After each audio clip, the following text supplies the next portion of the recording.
Pera at ugali di umano ang dahilan ng breakup nina John Lloyd Cruz at Isabel Santos.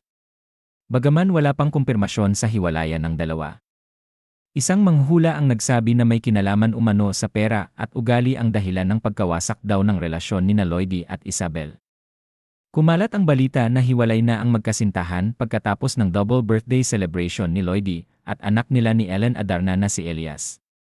Kasama sa sabay na selebrasyon ng mag-ama na out of town, nandoon din si Ellen at si Isabel. Sumunod ang post ni Isabel sa social media bago niya deactivate ang kanyang Instagram account. Sinabi ni Isabel na lampas 6 na taon na hindi naging maganda ang kanyang kaarawan at napapagod na siyang sumubo. But last month, muling nagparamdam si Isabel sa social media.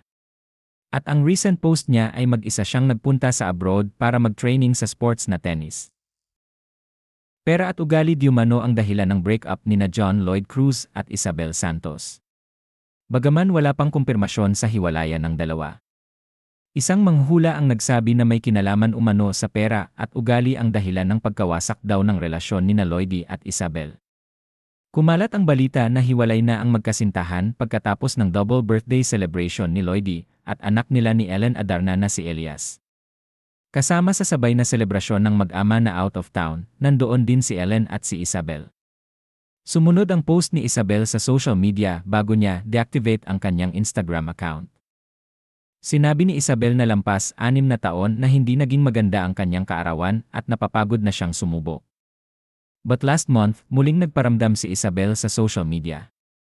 At ang recent post niya ay mag-isa siyang nagpunta sa abroad para mag-training sa sports na tennis.